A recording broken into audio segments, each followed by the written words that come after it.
萧家，萧炎。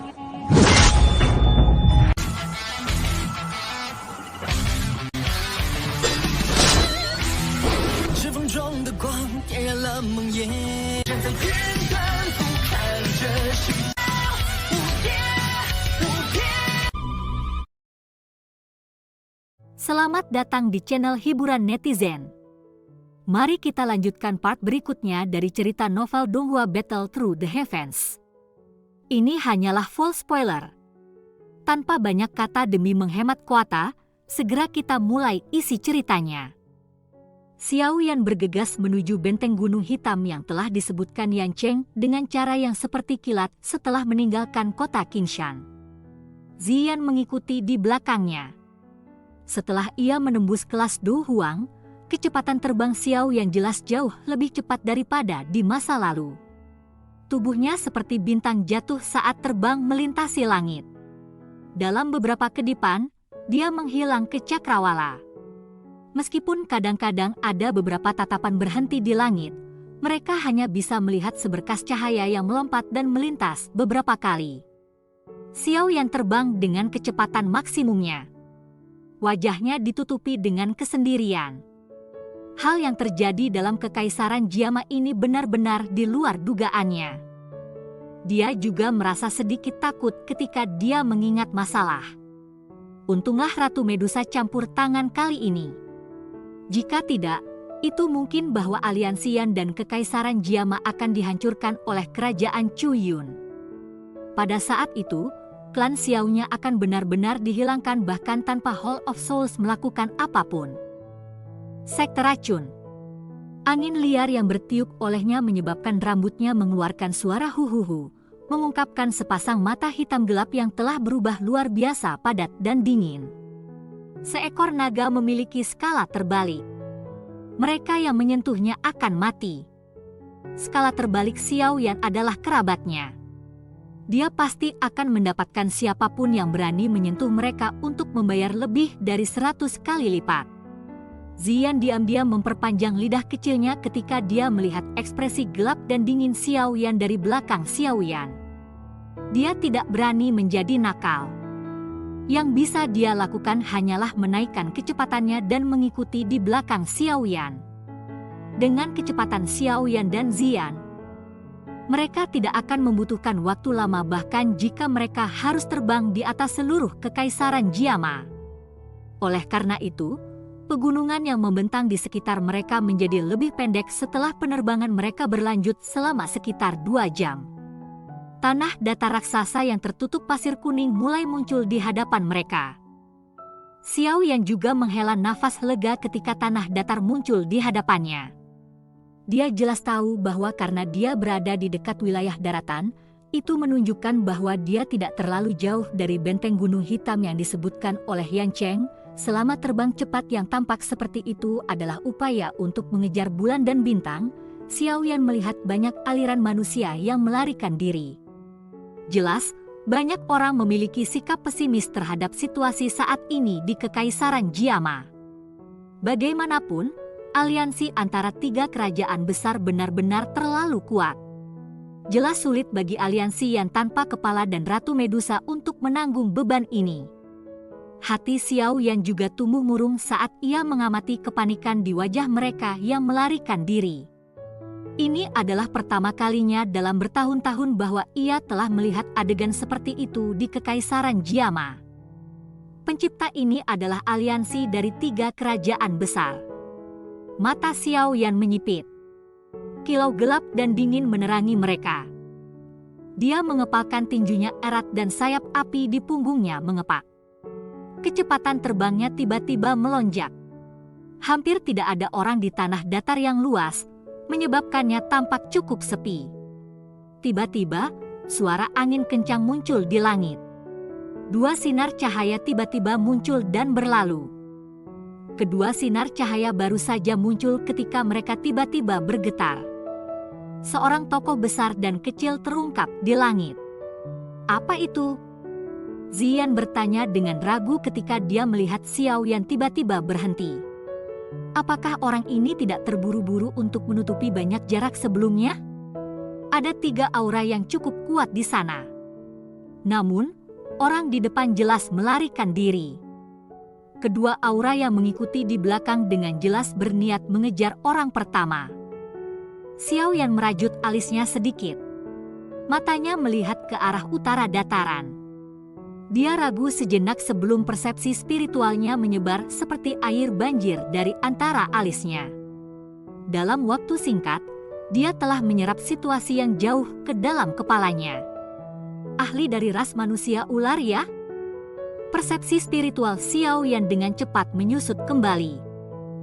Dia sudah jelas melihat bahwa orang yang melarikan diri di depan adalah seorang ahli douang dari ras manusia ular.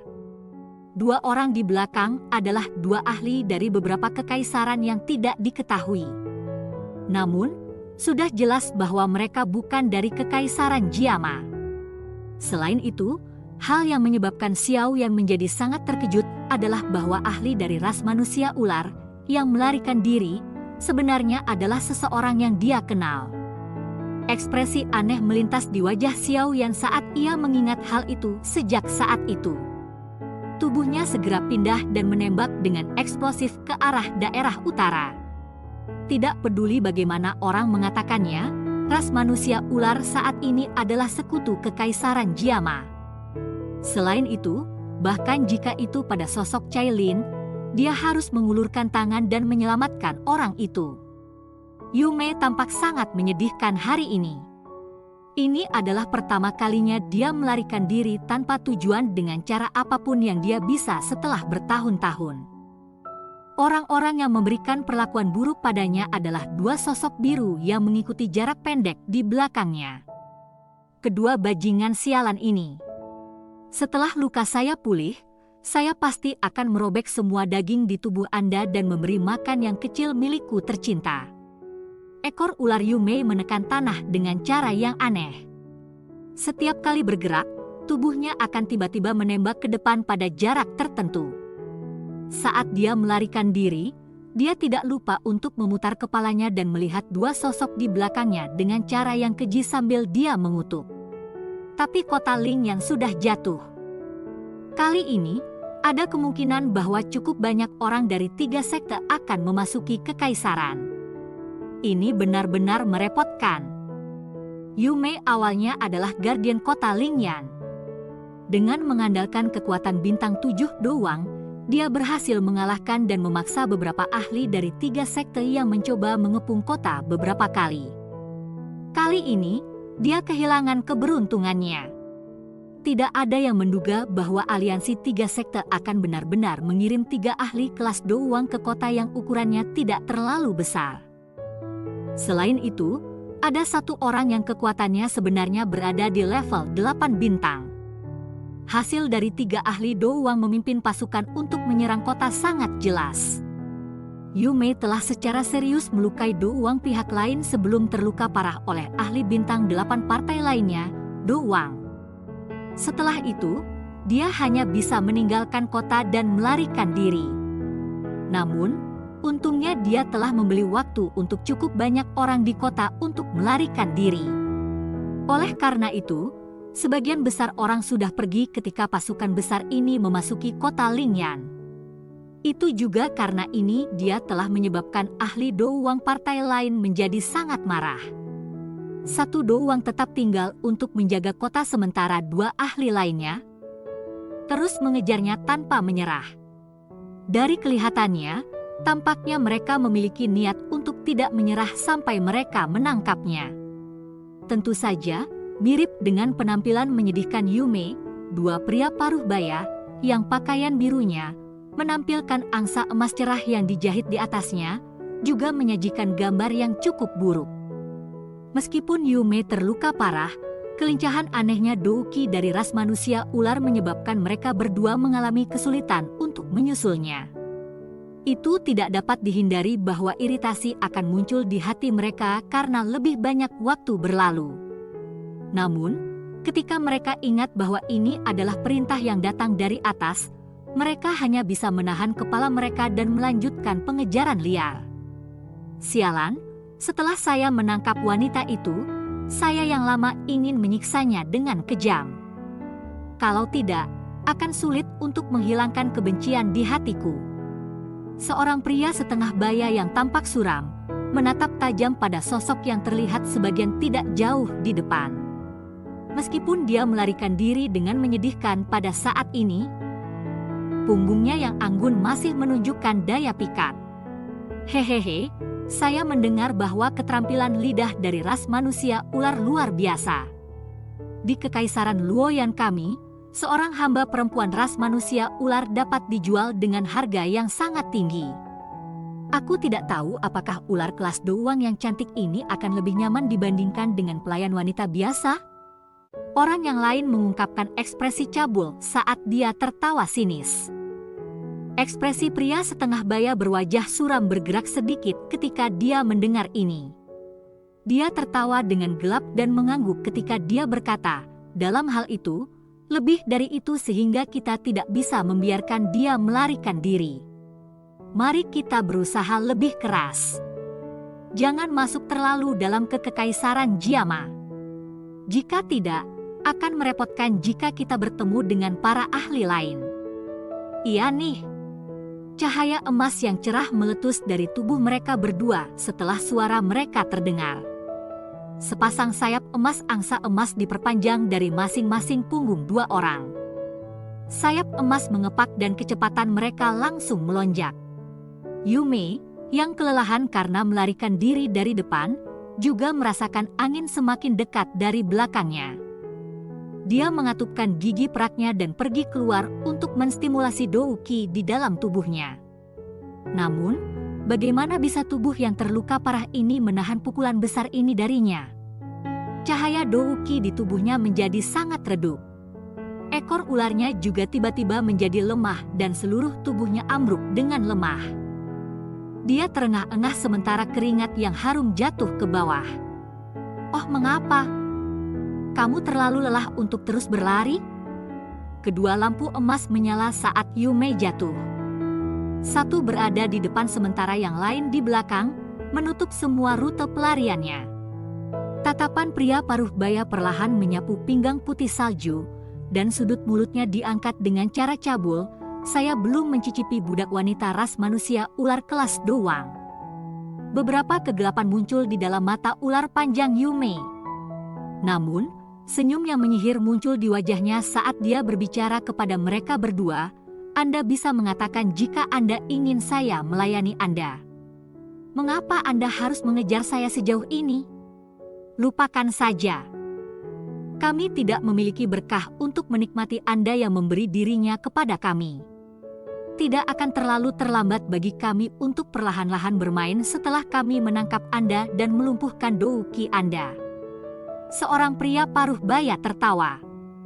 Matanya gelap dan serius dan dia segera berteriak dengan dingin, serang. Jangan berlengah-lengah bersamanya. Teman pria paruh baya itu tersenyum dan mengangguk ketika dia mendengar ini. Tangan keduanya bergerak dan cahaya emas melonjak.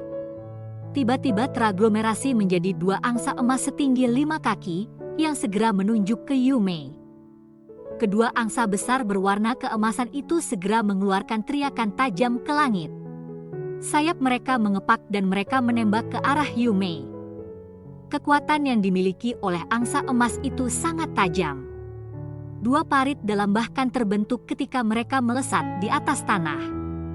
Yume mengatupkan gigi peraknya ketika dia melihat cahaya emas tajam yang dengan cepat mendekat. Dia manuver sedikit tersisa Douki di tubuhnya sebelum melambaikan tangannya yang halus. Doukinya berubah menjadi pilar Douki yang ditembak keluar untuk memenuhi dua angsa emas. Sebuah ledakan teredam terdengar ketika keduanya bersentuhan. Pilar Douki Yume menghilang dengan kecepatan yang terlihat oleh mata telanjang.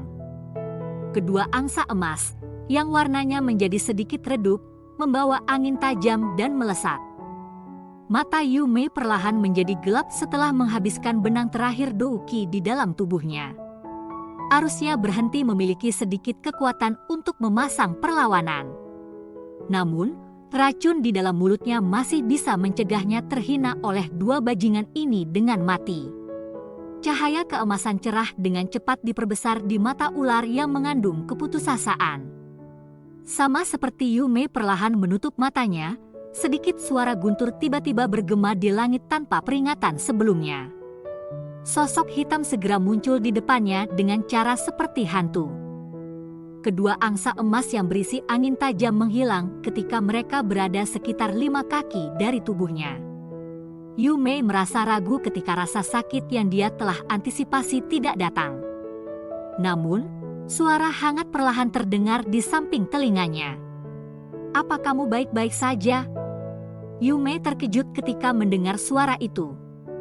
Dia tiba-tiba membuka matanya dan wajah muda yang berisi senyum segera muncul di hadapannya. Cerita pun bersambung ke episode selanjutnya. Jangan lupa di like, komen, subscribe dan share-nya ya, biar tambah semangat dan konsisten, dan dapat membantu meningkatkan kultivasi Xiaoyan. Terima kasih.